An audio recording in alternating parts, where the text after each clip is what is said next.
Actually, if you were to look at the Buddha's teaching, it has been arranged in order. Or this arrangement of the order of the Dhamma is for the teaching purposes. For example, certain sutta, if you were to read a certain sutta, you see that different times why the Buddha mentioned this thing, why the Buddha advised this type of advice in this way. And you see this type of people, there are certain group of people, and so because of their mind state and the different kinds of problems, so the Buddha give different kinds of answer. Now, and that was in the past. We human beings, no matter whether you're a human being in the past, or present, or the future human being, you will still be a human being with this body that was subject to birth, aging, illness, and death. There's no exceptionals. The difference is what? The difference is what in our language, the country we stay, the weather, custom, and so forth. But you talk about nature, the natural phenomena of a human beings. When you're happy, you laugh. When you're sad, you cry. You can get very angry, very agitated. It's the same. It's the same. It's just that the language is different, the expression is different, and the different in the custom, those protocol. That's all. But the fundamental truth is all the same. We look at it. What we say is the truth because why the Dhamma? You look at the nature. What are the subject? Remember, I told you to recollect all the impermanence of things, right? The whole day just refer to those things external of you, whether they are permanent or impermanent, or they keep changing. There's nothing at all you can what do you call it? Identify that it doesn't change. But this mind state of you change also, same thing. But this awareness, the aware of all these things, all the differentiations of things, this one doesn't change. Why? When you're sad, you know. How come you know? Because you have this awareness. When you're happy, you know. How come you know? This awareness. This is what I call citta, the mind. The mind is something that doesn't die. What die? This body of ours die, that's all. The mind will take forms, different kinds of form. And that's why when different peoples of different kinds of karma that they have committed in the past, when they're born into this world, it's just something that you just don't know why. There's a connection that you got to go to that place. Why? I don't know. You just got to go there and do something. And after the thing is done, you can go. And for example, a lot of things that happen in our life, we just puzzle why this thing happen. And if you say that if there's no connection, how can we go? I give you a good example of my individual.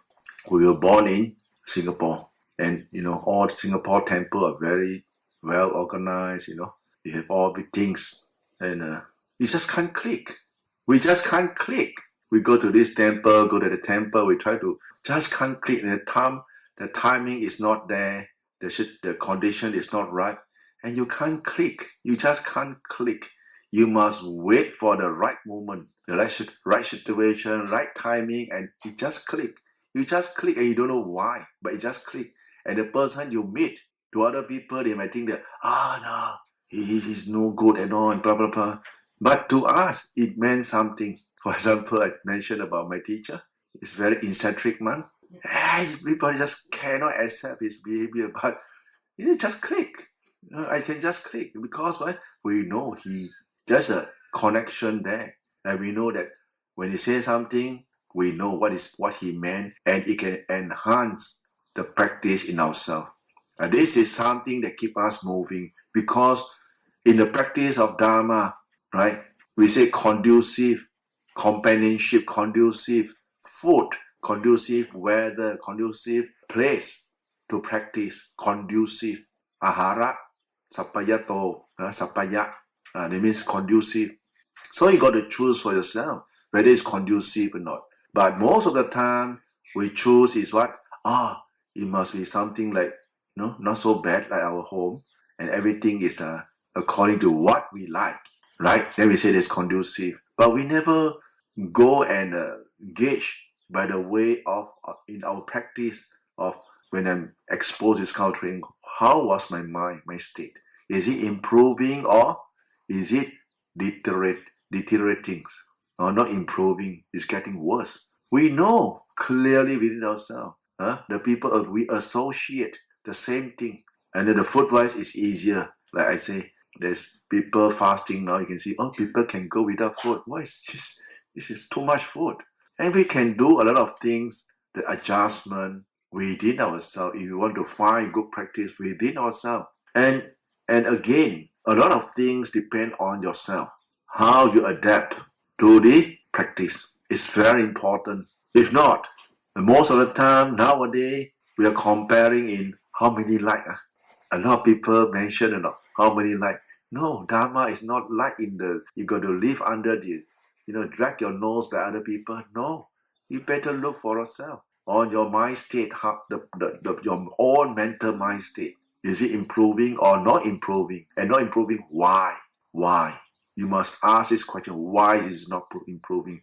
Then you can do some remedy. If not, you'll be something like just do for the sake of doing, or because the group is doing, I'm following the group. They don't look nice, and blah blah blah. And it doesn't serve the purpose of why you are here.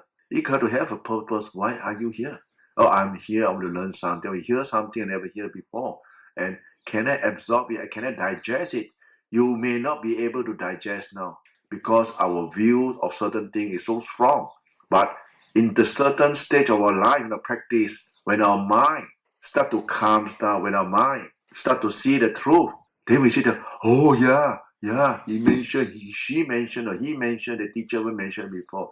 This thing will spring up within your mind. That's why it's good sometimes to expose yourself, right? You expose, you have to accept it or deny. Just be present and listen and see. Like I said earlier, a lot of things we might not be. We think that it doesn't pertain to my understanding now. I doesn't understand why is this talking about all these things which I don't like to listen. And this is always, we call it, we as a practitioner, we have this kind of preconceived notions. We want the speaker to speak thing that we like to listen. Yeah, correct. This is Dhamma. When he says something you don't like, not Dhamma. That's the problem. It happens to me, same thing. Why I dare to bring up this type of thing? Because this is our weaknesses. Our weaknesses. Because our spiritual maturity is not matured. We are kindergarten. And maybe the teacher can see that, well, you are going out to primary school, say something about primary school. And he said, why? But later he said, oh yeah, he mentioned that. But click, tick. Okay, you're prepared. You're mentally prepared.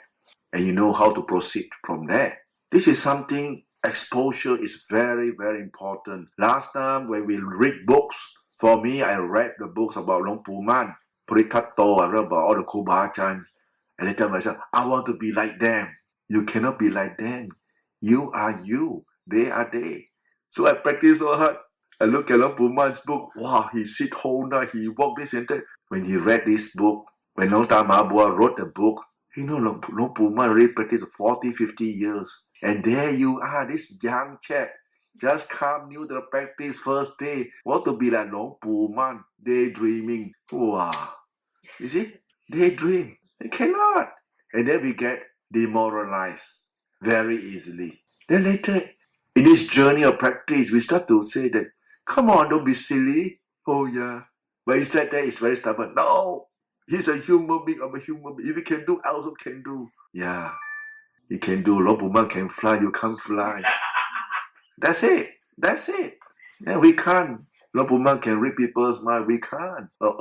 See, we got trapped here. And then we become very honest. That's why I say honesty is very important in the journey of your practice. You got to be very honest. Okay, this is how I can manage. I can manage only this much. And you just manage, and you will gradually, I use the word gradually, not overnight, gradually. When we are on the ball, I use the word on the ball. That means hands-on. You're not negligent, you doesn't neglect, you're not ignorant, you're not careless, you're always on the watch. And you see things start to reap results slowly, very slowly.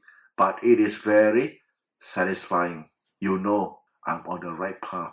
You will know. But before you say that, okay, you understand.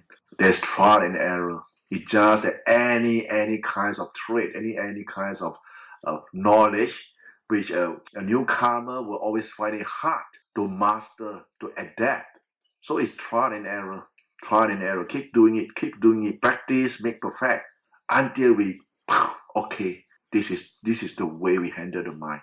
You know what is the just right for you. No one can tune, no teacher can tune for you, no. They can always give you encouragement, do more, but you are the one. Because why? You lead your own life. The way you behave, the way you indulge yourself in all this sensory contact. See, no one can help you. You yourself must know that, okay, this amount of food intake just nice for me, not too much. Okay, this amount of things I do will be just nice, just right. Everything you got to look, refer back to your mind state. Then you can really, in terms of can't find the right balance in your practice. It can take years and years and years, and people still can't find the balance. Let me tell you, it's not so easy attending a course and say, I have attained this, I have attained that. Wow, so easy to attain nowadays. No, you got to keep doing. But of course, we don't even underestimate a certain individual who possess the barami, the goodness in themselves. Right? That the Buddha said, those people who are fast 7 days. When you look at the category of people, the kind of effort we put in, are we under this category? Then we say that, no. Okay. 7 months. 7 months is what? Maintain a mindfulness whole day, whole night, Then we say that, oh no, I think I take the 7-year one. You gotta be honest. They say that, oh yeah, a 7-year or maybe 70-year, who knows? And then you gotta be honest. Yeah, we spend more time on not the practice, on indulgence, on the fun, rather than the practice itself.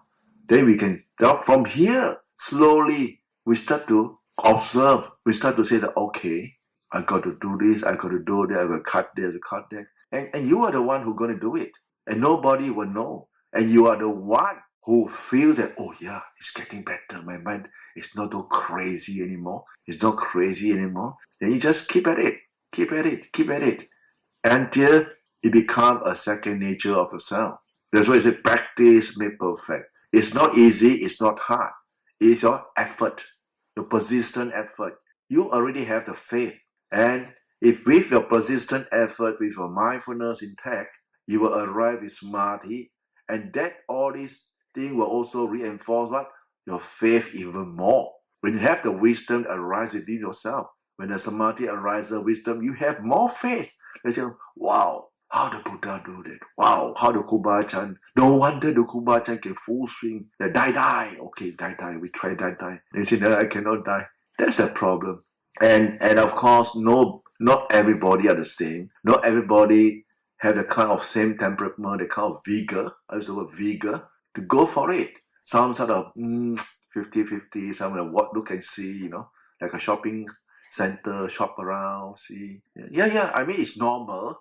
This kind of exposure. As I said earlier, we are just part of the jigsaw and puzzle. We are just part of jigsaw and puzzle. We are just like a bridge to bridge you to goodness. That's all. That's nothing important. But if you say not important, also not true. It's important also. So it's jigsaw and puzzle. Everybody plays a part. It's just like you climbing a staircase. That's why we shouldn't. The Buddha said we shouldn't run down on any tradition or run down on anybody else. Everybody plays a part in developing our barami, our goodness. For example, there's certain thing that you dislike. You discover you dislike, right?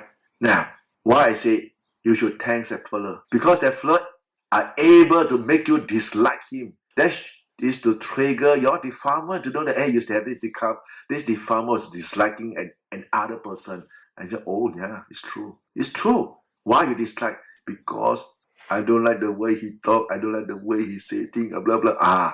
And when you look at your own deformity, your eye, the duty of the eyes is to see, the duty of the ear is to listen, and the content is whether you accept or not accept.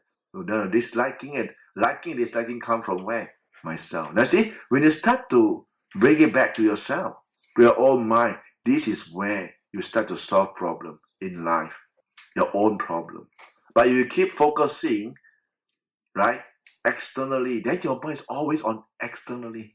Oh, this is not good. We should improve this, we should improve that, and always on outside. And it's always very on fire. The mind is always on fire, it's burning, burning, burning. No calmness at all.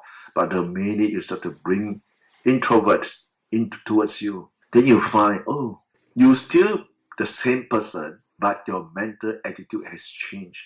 And because the change of your own mental attitude, being able to redirect your fault-finding mind state on other people to find the weakness within yourself. Why are you penalizing?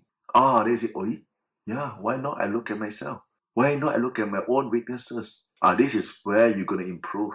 This is where we're going to look at our own, what we call it, mind that is full of stubbornness and wrong view. When we start to look inward towards ourselves, we use the word ourselves first.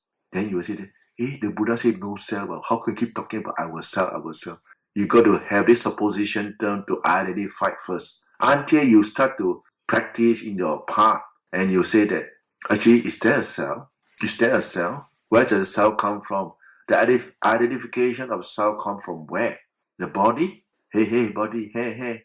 Your hair, the self? Which one? If there's a self, then it should be permanent. It can be controlled, right? It shouldn't be changing. But no, when we start to synchronize into it, when we start to develop that kind of self-dialogue into all the aspects in so-called ourself, they find out, yeah, it's actually just a label of arising and passing away that's happening within our own mind that we call a self. Even the thoughts, then we start to get engrossed, we start to have this kind of understanding arising within, and when you start to understand more, the more your mind will be free from bondage, will be free from all this kind of attachment. But you are still a human being. You still got to, get engaged with human being on earth. But you know that it's just a temporary engagement. It comes and goes. You don't have to say that, oh, I'm not attached. When you know this is fire, there's something that is separated from your mind. You know what to do. And things will get better and better as you practice. You know that, okay, you need to rest. Then you rest. You need to rest the body. You need to rest your mind. And this is when you understand your own mind state. Then you refer back to other people. Same thing. The same greed. Same set of mind. They have greed, hatred, and delusion. Same. Then you start to develop a sense of compassion. The kind of, how to help. We cannot change them, but how to help, how to coach them. That's all. If who want to be coached, we just give them helping. If not, it's okay, nothing to lose. Then we be very carefree. It's not that, you should be engaging in the social thing, because we look at the whole practice is to identify your own problems. If you can get yourself done it, you know the path. When you say you got no problem, then you can tell people how to get to this state of no problem. And it's only applicable to people who are willing to listen. Not everyone want to listen. Sometimes they say that, don't do it. Do a bit, never mind. What to do? Don't do it. You aggravate more problem. It's okay. Okay, go ahead. Yeah. You have the far side. It's not that you have the psychic. No, this is something we call it the knowledge arise within your just inside this mind. You just, okay, this is something we need to do, and to answer, to reinforce, to answer, we call equanimity of certain issues. Okay, you just let go. Just be, it's not that you don't want to do. Okay, leave it there. They call mind state. And when something, whether success or failure happen, your mind will be indifferent.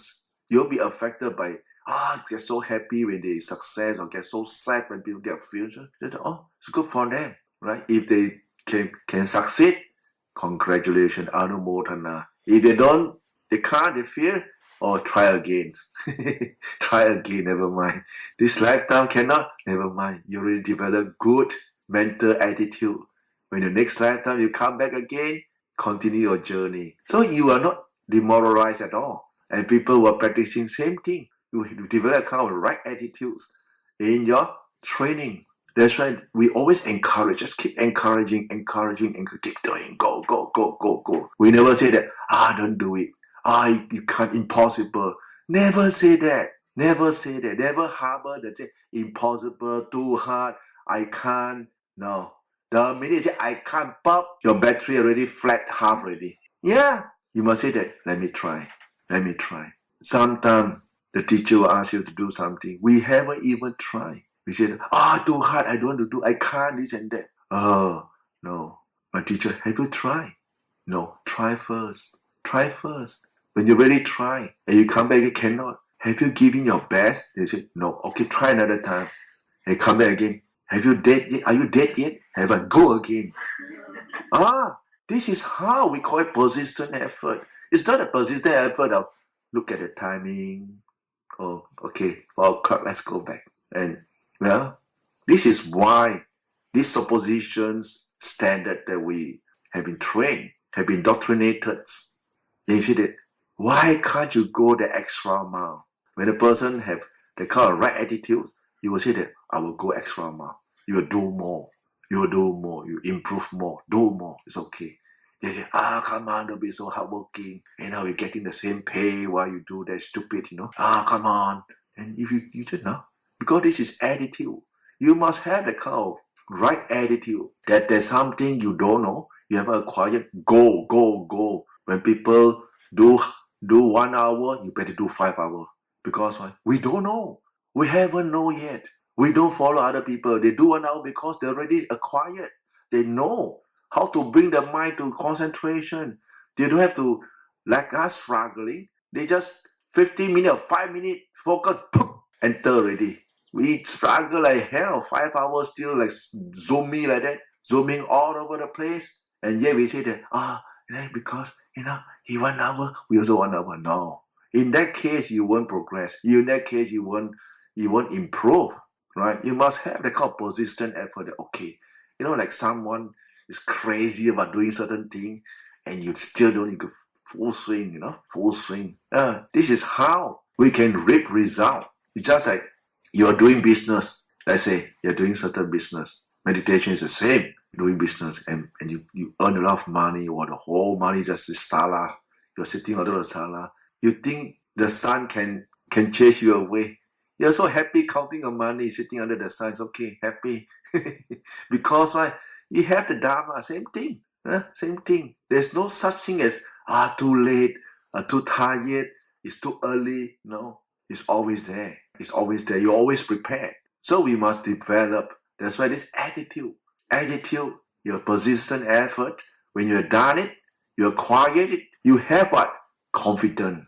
The more confidence will arise in you, and the more you want to do more. You won't be discouraged or be dampened by other people who some lazy people. No lah, don't go away. You don't think like the monk. The monk crazy. Yeah, they are fanatic. No, we're trying to relate the kind of mindset, the kind of mental attitude that if you want to go for the purification of your own mind, this is the way, full swing. You have to whack. I used to go whacking, never give up. And it reap result. When you reap result, they say that, okay, maybe I can slow down. Because it's no point pushing. You can't push. You got to do it gradually. Keep testing yourself, keep exposing yourself to different kind of tests. In Taiwan, they call it long kong. For example, okay, is your mind stabilized? You say, yeah, very stabilized. In the temple, under aircon condition, let's go. Do you youngs go and sit alone? No. They go there, it's all over the place. It's crazy, you can't even concentrate. They say that fear. This is how we test. They say, okay, go without food, see how your mind react when you don't have food. When you sit under the sun, how it react to heat. It's not fanatic, it's just you got to try it out. Whether your mind have the wisdom to change the whole situation to your advantage in the practice. And this is how we're able to adapt. They say, okay. Many times of adapting, changing, this you find your practice more and more interesting. It's not so dull anymore. It's very interesting. And because of the training, you have been training yourself, tasks you can apply. You can apply to people like you all, right? Which I dare to make a statement. Have you been to outdoor sitting? Have any monks bring you for outdoor? No. A lot of my monks say, oh, Ajahn, you're very interesting. No. Sometimes I made them go and open up the sewage and then go and scoop shit and use that as a teaching tool to teach them. Everybody, I don't want to go and scoop. This is your shit. Because they say that, how to see Asupa? I said, easy, come here. Open the sewage. And all the maggot, okay, scoop. Right? And then after they bathe at night, meditation time, that will be the topics, Asupa. Then they were hands on, they said, yeah, it's really shit. Like sometimes old age, we send them to the old age home to serve the old monk that are paralyzed, and also serve them. You got to change for them pampers, you got to touch your shit, and then this is young. Of course, I must set a good example. I go there, scoop the shit with my hand, and then wash up, and then do it. He said, I said, hey, one day you will grow old. One day your shit will be like that. Same. Then they sort of look at me, oh yeah, true, do it. Yeah. Then they submit themselves, yeah, it's true. It's true. You see, you got to bring the training more interesting, hands-on. Not just theory, talk about it, but there's no engagement. You must have engagement. When you have engagement, then what we call it, insight will arise. The confidence will arise. The kind of right understanding to the individual training will benefit. We keep talking about Dhamma, sitting here in the aircon room, and Dhamma, and happy about it, go back, sit there, go song, your mind crazy all over the place. You don't. It's not that we want to gain anything. You must have something to hold on to. Okay, these are the training. It's very good. We got to make it interesting. If not, it's so dark. Just sit and then it's pain, backache, and the same question, same answer. Every time that I go every retreat, the same question. This and that and this, and they say, I've been answering this question, I think don't know how many hundred times already. How come they never learn? Why? Because our mind, when you think of your question, that's why everybody have your own fairy tale story in your mind, individually. You doesn't know. Even I'm talking now, someone will be daydreaming or some other things, off to some other subject. And then after that, he will ask the same question. Ajahn, I thought I mentioned that in my talk. You see, this is a problem. That's why when we say that, okay, how are we going to cut this kind of problem? Practice, bring them to the forest, throw inside the forest, let the forest teach them. Let the forest teach you. Let the real nature teach you. Let the real exposure teach you. Then you will learn. You will talking about how to reflect about old age. We haven't old yet. Easy. Go and visit the old age home. Do a cleanup. Do a volunteers and bathe the old people. I don't know whether this is allowable in Australia or get sued, I don't know. But in Asian country, we are able to do that. We just tell them, okay, you may come at this time.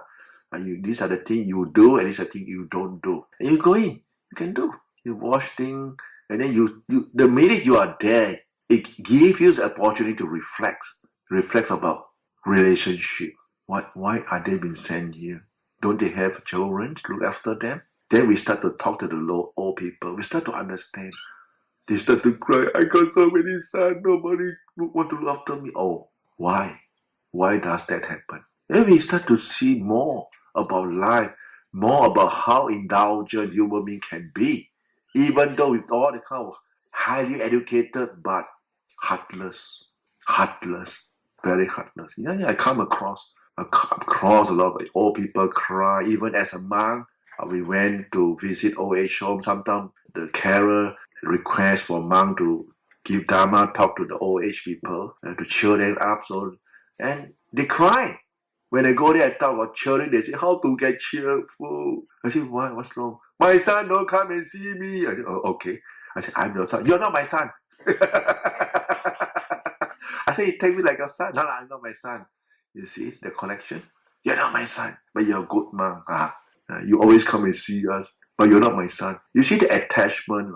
They thought that the son must be the son that come up from her stomach. You see the blood connections, the kind of blood connection they have. Like a 血缘, 血缘, blood is always thicker than water. The sayings go. It's true. It's true. Then we see that, oh yeah. Although of course we look back, maybe this is her karma. Is her karma or his karma or her karma. Later we see, oh never mind, we try to make full, try to give them more caring. Go there, care, talk to them, these old people. They are very, very lonely, very sad. They have the 5-star facility. So what? 5-star facility, one maid to one old people.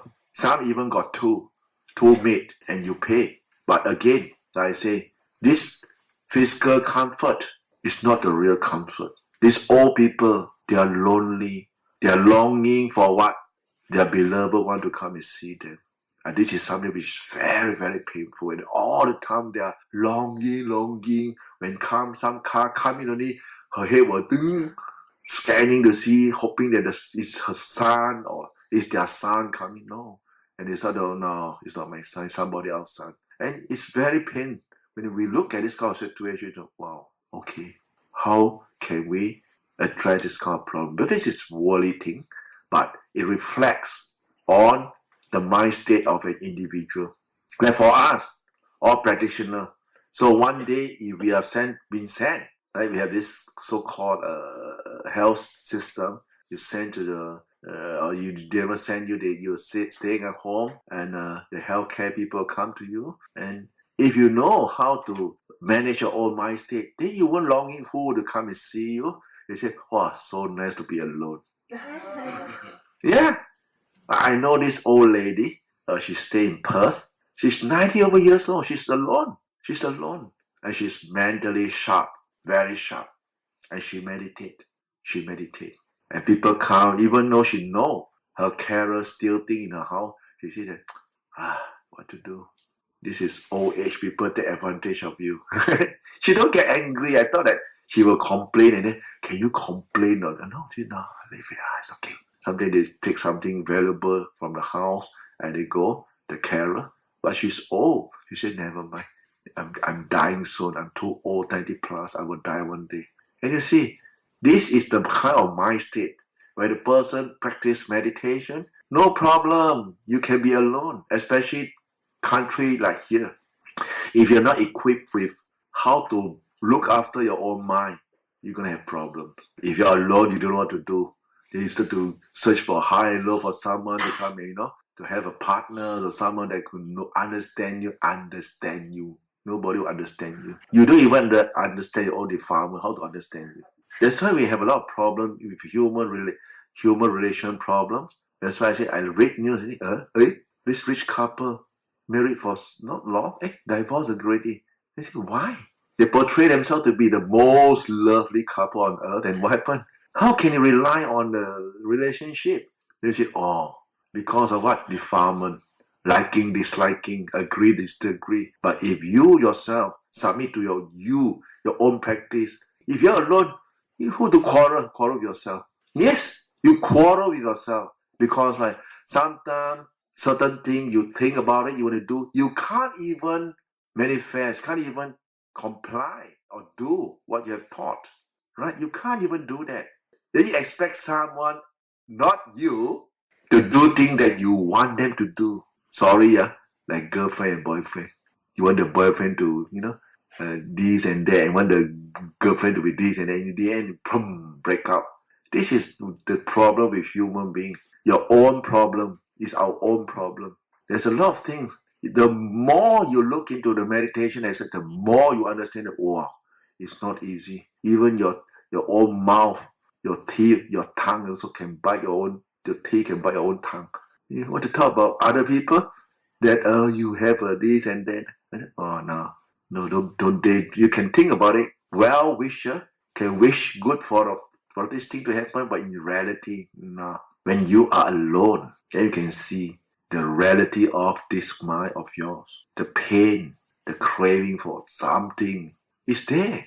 It's not going anywhere. It's there so clearly. And you are the one who can only identify and find a solution in how to solve this mind problem of yours. That's all. That's why that we have been earlier mentioned everyday kindness, compassion, forgiving, and why we can't forgive, why we cannot forgive, why we always attach to the view that we have, and the emotion, and accompanied by emotion that unfulfilling, unhappy with us. We know it's no good, but we say that no, the mind no cannot forgive.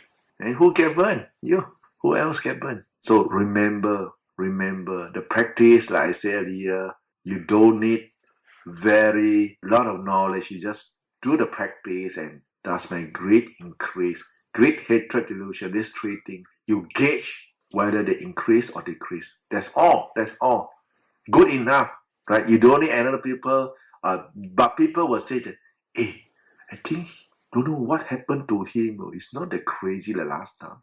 He's not that talkative, so angry, and so frustration. His face like full of hatred no more. Smiling, happy. What? What does he do? You yourself, you doesn't know, but other people will identify. They can see. Yeah, don't know. Maybe go and ask him what he do. And they say, oh, I practice meditation and I managed to control my crazy mind to get angry. How? 不头不头不头. When the anger comes, come out already. Then you better. If you don't have mindfulness, it's impossible to address the issue. Impossible. You always retaliate. Whatever happens, bam, you just react so fast that the snap like that. But the minute you start to practice restraint, then every thought moments that arises, you will look at it and say, okay, this is unwholesome thought. I'm not going to react. And you find yourself very light, happier. Okay, today you got a point. You got a point is that you doesn't react to anger. You can do it. When you can do it, second time, third time, the more you do it, the more proficient, the more expert you are able to see this kind of thought arising in you. And the kind of mind state you're experiencing, of course, sometimes you don't know where to look for answer, right? Whether you're doing correctly or incorrect. Just have a dialogue and look at it. How this mind makes story. And say, oh, even this dialogue within me is also unbelievable because it's also possess certain prejudice within this mindset. And say, the more you practice, this is the way. The more a person practice, the more his mind getting lighter. So that will be the sharing.